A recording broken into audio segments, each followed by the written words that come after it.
All right, and we are live. Welcome, Constant Collectible. We are on episode 6 of Spoil It. It is our mission to spoil the things that we like. And what we like spoiling here is Westworld and Star Wars Rebels. I am Simon, and I'm joined with, as always, with... I'm Chad, also from ConstantCollectible.com. Yeah, so thanks for joining us. So like I said, we do Westworld and we also talk about Star Wars Rebels. And why don't we go with the big elephant in the room?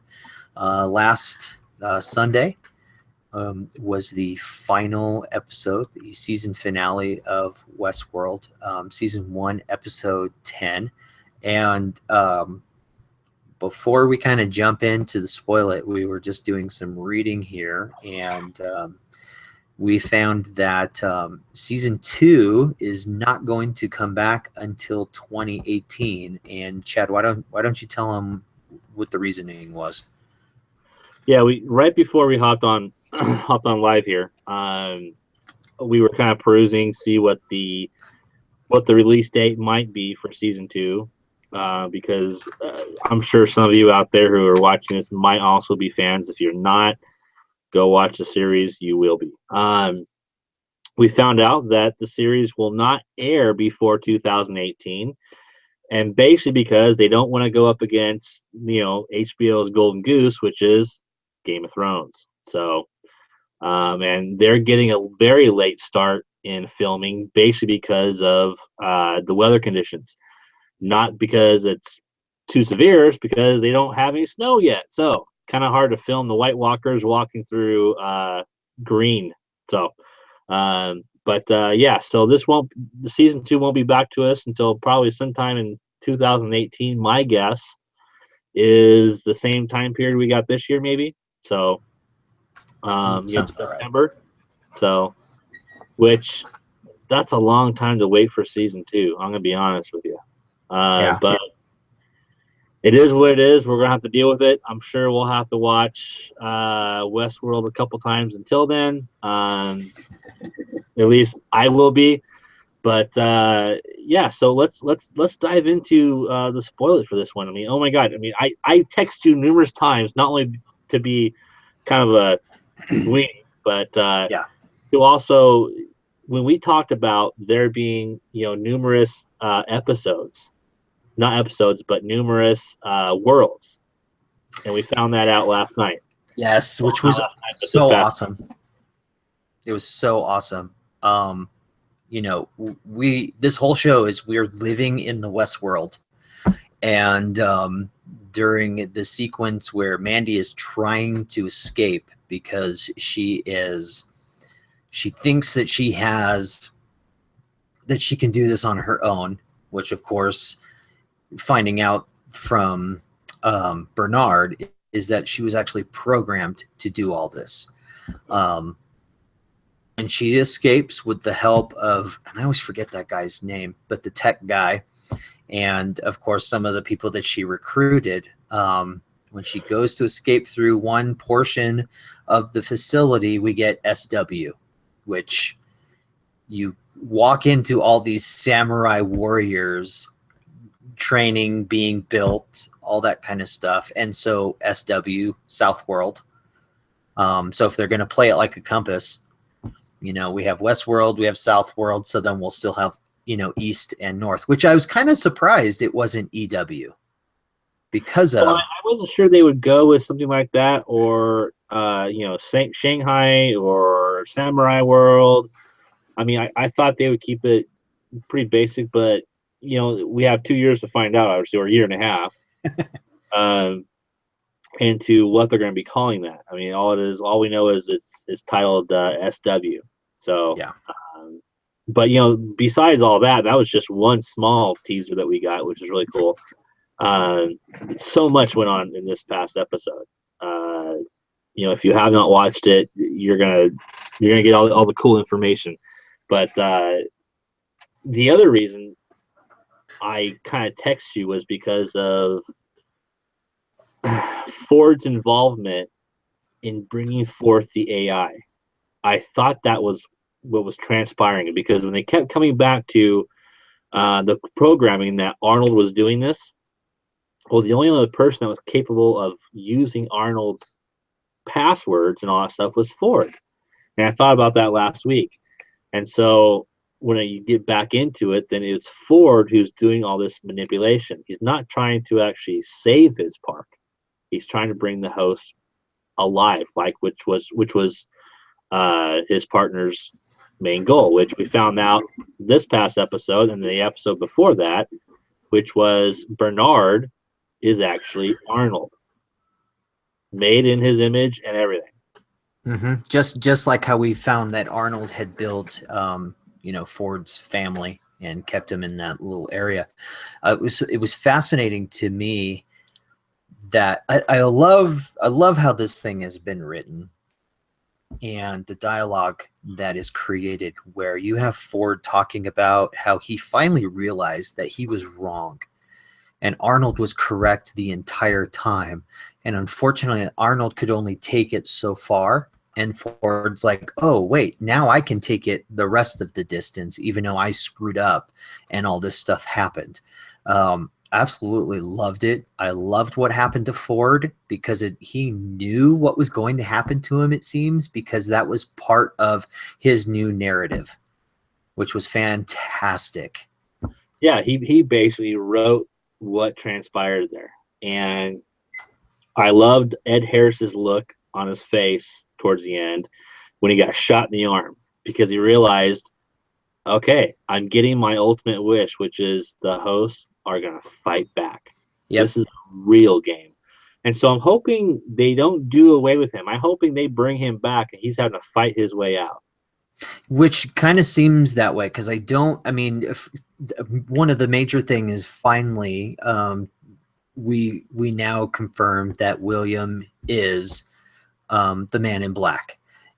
It is alternate timelines that we are looking at through this entire show, and to see it, basically his origin story come to this, where his eyes were woken up and he wants them to be more than what they are, and this new narrative is giving it to him because that's what he wanted. The center of the maze, they still talk about, it's not made for you, it's made for us.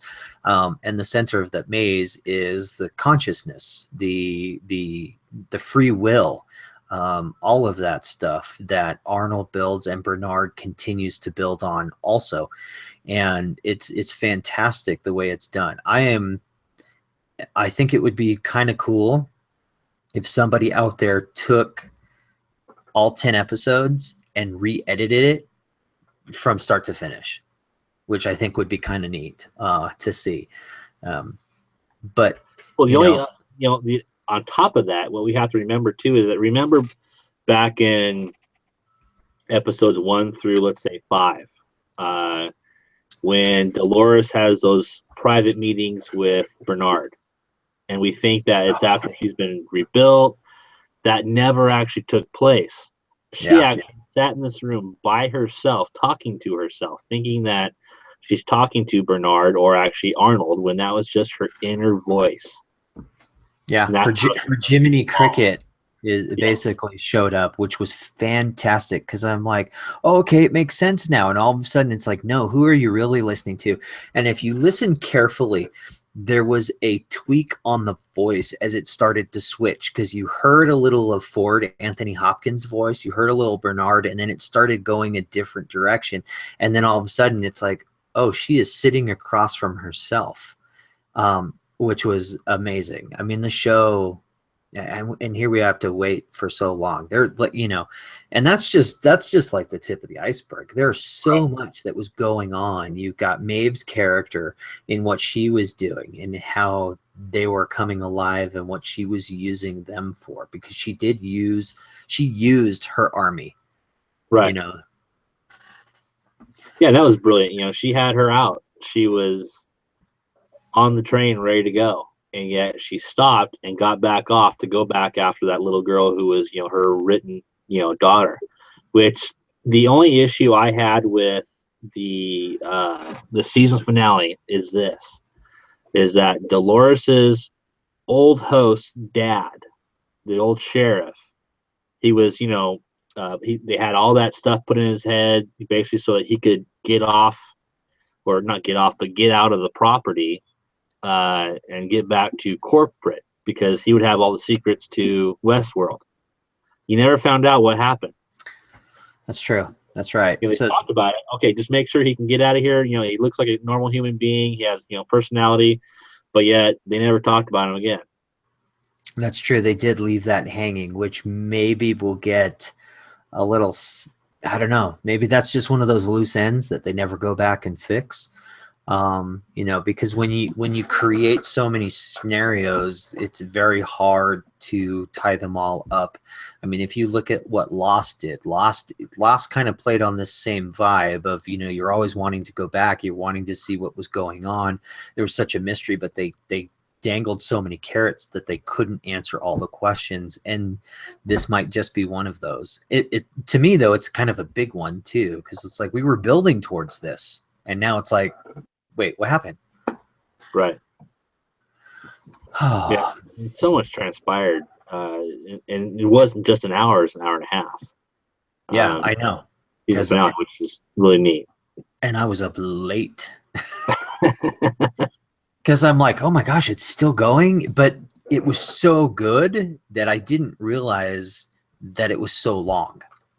Right.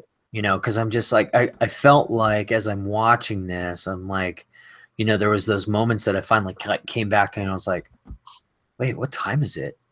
And then yet I still had like 40 minutes to go. And I'm like, holy cow. It was that good. The other thing I think was fascinating too is the part of the new narrative that was kicked off is, they were talking about, what's the character's name? They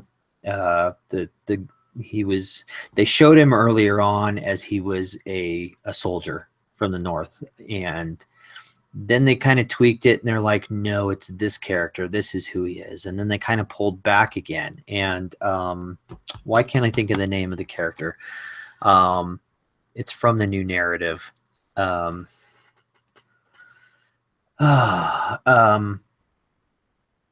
It's the one that finally, the Man in Black said he wants to hunt down also. Oh, Wyatt, thank you. And we come to find out that Wyatt is actually Dolores. Right. Which was also fantastic. So you have all these things because you're on this journey with Dolores. You think she's this sweet, innocent little thing. You find out that she's one of the oldest hosts because there's only a handful of them. You see the abuse that she goes through. You see the killing of her father constantly, then removed and a new body put in.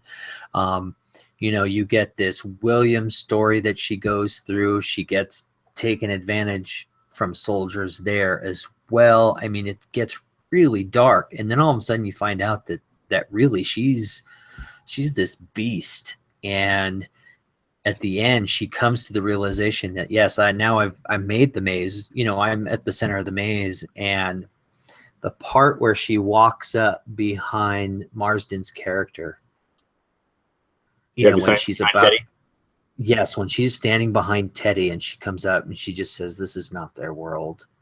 Yeah. This is our world. His facial expression starts changing just like it had when he was killing some of the people in that town.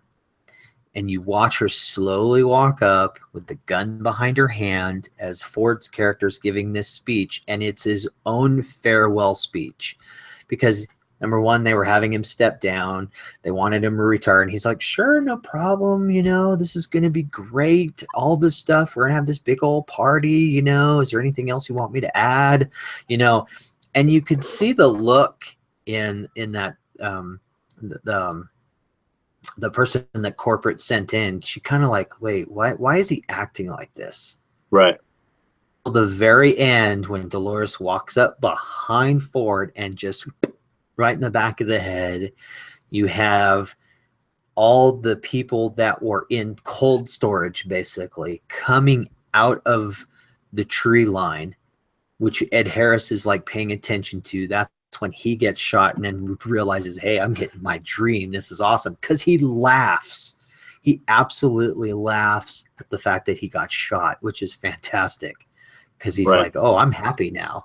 I've been playing this game within a game within a game, and now I'm finally getting the full version. Because he says the outworld sucks. This world in here, this kind of is the real world. It's only missing one thing. You can't hurt me. You can't do this. You can't do that. Well, now they can. Right. I like the fact that they showed how Dolores was made, how Bernard made her. Well, Arnold made her. Yeah. She's sitting there, you know, and just her head basically with a little bit of skin down here, but her torso, her legs, her arms are all still metal. It was actually a really cool design. I like how they did that. But a quick side note, kind of funny thing. Did you notice that on William's brother-in-law, his coat on his lapel, that little symbol that looked like he was a major or whatever, but that it looks like it was, you know, Game of Thrones. The hand symbol. I noticed that last night as I'm watching that, and I thought the same exact thing. I'm like, oh, interesting. Yeah, that's kind of cool. You know, I mean, it didn't look exactly like it, but it was really close. Yeah. The other thing is as we tie into the brother-in-law, and not that they really were, but that story there too, where he just constantly is beating him up, dragging him by the horse. There's a bit in the story that I was a little confused on, is that here he is, you know, they're dragging him through, you know, he meets up with the you know, the same guys that we had seen before, and he's like, oh, I knew you guys were coming back. And then all of a sudden we switch to him being naked on a horse. Yeah, kind of weird. And I kind of went, okay, what? So I might have to watch it again now that I can binge through the whole thing. Well, I think what happened there was that William drove him to the point of insanity. You know, he freaked him out. He beat the crap out of him. Not only did he inflict emotional and physical pain upon him, he inflicted the mental pain as well. So when he put that feather on the horse in front of him, and basically when he slapped the horse in the butt, and he went riding off, you know, nude on this horse, you know, kind of cackling to himself a little bit. That was, you know, William had his in with his dad. He could take the company over. And so it made us, you know, the brother-in-law look like an insane idiot. Gotcha. And he did kind of talk a little bit about that, you know, and he needs somebody more competent, more of this. And for what he's been drugged through, you know, and now I'm riding naked, horseback riding in, you know, so yeah, that kind of makes sense as well. You know, so that was kind of the end of his story. We know the end of Ford's story. We're just getting started really on Dolores. We're getting started on Maeve, because now when it finally comes back, we have two stories going on. Will Maeve actually leave Westworld with the child, get the child reprogrammed and cleared to actually exit? So we have an outside world story, which might tie into the corporate stuff. And then we have the inside Westworld. And then since they've already hinted at it, maybe we get another, you know, storyline somewhere else where they also kind of go into the SW or EW or NW, or that was just a nod to, hey, we just want to let you know it's not just here, it's also over here. Right. So well, I like the fact that, I can't remember what he called the new story arc, you know, something in the darkness. And the security system went haywire, not haywire, but activated in the control room. And so it shut all the people in the control room. The actual platform that shows the land all went dark and just started submerging, you know, so they couldn't actually watch what was going on in Westworld anymore. They're being blacked out. Yes. Yeah. And I also, you know, I thought of that, which was really cool. And then I also thought, wouldn't that be interesting if, like, next season a new map pops up? You know, like, oh, now we're going to look at something else. I don't know. It was just one of those things that popped up. But, you know, really they're getting locked out. Now, my question to you though is the writer, the guy who was like, "Oh, I want full control of this and full control of that and Yeah. blah blah blah." Um, when he is at the party and he's running his mouth and he's told, "Don't you have something to do?" And he's like, "Oh yes, right." I mean, ultimately, it seems like he's the one who goes and pulls the switch and shuts things down. Did I look at that wrong?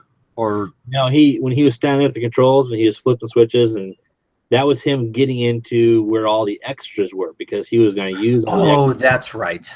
Yeah, That's and right. then Because the they doors were gone. opened. Yeah, and they're all Mhm. gone. He's kind of going, well, he's looking around going, where's everyone at? That's So, right. yeah. That's right. Because that was his job. Now you're going to go back. You're going to start reusing some of these. You can build whatever stories you want to do. Go get to work, and then realize, wait, all my toys are gone. Yeah. Okay.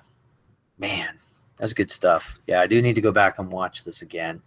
Um, Maeve's story intrigues me even more. She's downright ruthless. Oh, yeah. I think over the next couple weeks, I'll probably be rewatching the series. Yeah, I agree. So, anything else you want to add? Ah, man, I can't think of anything on top of my head, but oh my gosh, it's just I might have you add something next week. I don't know. Okay. So watching this, I think as we've talked about it through text messages on Spoil It, we have gotten to the point where, for me, I think there was only one episode that was a little dull. Everything else was fantastic. Um, this is definitely one I want to get to add to my collection. So I always have it, and I put it up there. It was like an 8 or 9 for me on the rating scale. Yeah, I'd stick to a solid 9, and it's going to be something that I'll probably collect as well. I need to go out and actually buy the original movie and I rewatch kind it. of do too. I'm feeling the same thing. I want to go back and revisit that, which might be kind of interesting to do. As we can watch it and kind of do a little bit of comparison. So that might be kind of fun to do. But if you don't have anything else you want to add to that, then I say we just jump into a galaxy far, far away. Yeah, I think it'd be a good idea. Okay, so Star Wars Rebels, which airs Saturday nights on Disney XD. We're on season 3, episode 9. We just saw an Inside Man, which is basically the premise of this one was looking for information on a new Imperial weapon. Ezra and Kanan break into an Imperial factory on Lothal. However, they have to trust an enemy to escape the building. I was right. Yes, yeah, because we did talk about this before, and I like it because I I like like it a where great deal, but I already know that Thrawn's onto him.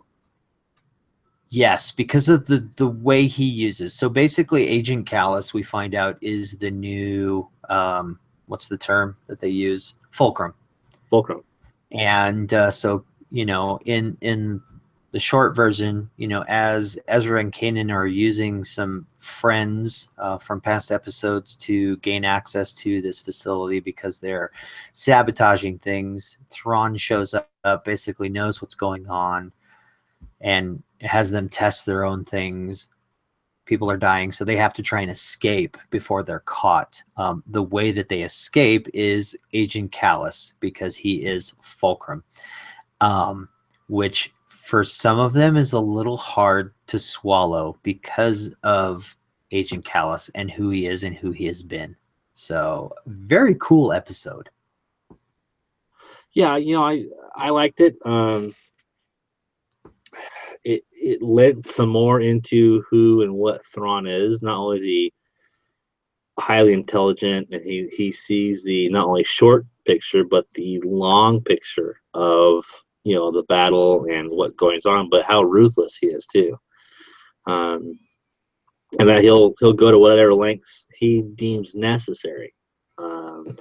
Not an overall what I would call sadistic or evil person. He's just committed. So um, I don't know, man. I'm more and more liking this season. There are you and I have talked about this before. We've had a couple issues here and there, but it looks like next week's episode is going to be pretty epic. Yeah, because it's been a part of the major push in who's going to be also involved in this show. But before we get to that, just watching this episode, I'm glad that we were kind of on a ride of not going back and rehashing this character, that character. They were using the characters that they have, putting them in situations that's what they're trying to do. They're trying to undermine the empire. They're trying to, do whatever they can. And I don't know. It was nice to be able to see Thrawn get even nastier, and he's not nasty. So I don't, it's like, he's just so cunning. He's so smooth. You can tell that the gears are always moving. He's always thinking. He is like a chess champion that sees 20 moves ahead. He knows who's who, what's what, and where's where. And I love that they are showing that, which is great. And I'm curious on where they're going to take Fulcrum now that Agent Callus is Fulcrum. Because he's got to cover his backside, but I don't think he's going to be able. So, are we going to get him full on? Great. Now I can't be here anymore. Are we going to kill off this character? Is he going to just join the rebellion full on? Who knows? Yeah, I don't know where they can go with Agent Callus, to be honest, when it comes to joining the Resistance. I've tried to think, where they might be able to use him or what character he might become. But this may be just a character they keep within the animation, series here. But I like it. I do like it. I do too. If you go back, there's a scene where they're talking about the Phoenix, and Agent Callus is like, oh yes, it's the Phoenix. It stands for the Phoenix Squadron, all that stuff. If you notice in the room on Thrawn's table, did you see what helmet was there? I don't recall. Okay, there's an old Jedi helmet. Oh yeah. And when I saw that, I'm like, ooh, that is interesting, because it's the Sentinel mask. Yes. Mm-hmm. Which we get to see in flashback episodes or vision episodes that Kanan had to go through. And so very fascinating there. So there's a deeper story with Thrawn that hopefully we get in the book that kind of gives a little bit of that. So who knows? But yeah, I just thought that was interesting. A little Easter egg sitting there right in front of you. Yeah. I did notice that. Now you brought it back up. Yeah. So, but like you said, next week's episode, season 3, episode 10, we get haunted by visions of Maul. Ezra has to journey across the galaxy. Upon arriving at his destination, he has to participate in a strange ritual to sever the connection to Maul. I'm struggling with this. It sounds cool, but the reason I'm struggling with this is because from last season to now, have we really seen Maul connections? Have we seen this? You know what I mean? It's like, it would be great if they kind of tugged at this a little bit in some of these episodes, but I haven't seen it. Yeah, it almost seems like they're starting to rush it a little bit. Yeah, it's like, oh wait, we forgot to do this, or these were episodes that they kind of plugged in, and it's like, oh, maybe they should have plugged them in over here. So who knows? And until we see the episode itself, we may not even care. But Maul's got to play a big part. I mean, if you look at the poster itself for this season, Yeah, he's the biggest character there. He is he is the biggest head on that poster. So he's looming over this. So who knows? I'm hoping we get you know, a little bit more play with this Darth Maul, because I'd like to see it. Yeah. All right. Anything else you want to add? No, I think that's it, man. Okay. Well, then let's call it. This has been Spoil It. Next week, we won't be able to spoil it. We'll have to pick it up the following week because you're not going to be here. I will not be here. I already, the night that tickets went on sale for Rogue One, I got my tickets, and I have a 7:00 showing on Thursday. So I will be at Rogue One, and this time I will be getting out next week, and possibly texting you going, "This is what's happening." Yes. Yeah. So we will not have a spoil it next week. We'll make up for it the following week, which is fine because with Westworld over, we'll talk about this episode. And actually, you know what? I am kind of curious. Episode 10 and then episode 11 doesn't have a release date, not till January. So really, we're gonna end up on a hiatus anyways. So we actually might have a spoil it of Gilmore. Yeah, we did talk about that in our earlier show. We had special guests and who's been watching stuff. So we've been challenged, and so yeah, we might be able to do that. That would be good. That'd be funny. I think so.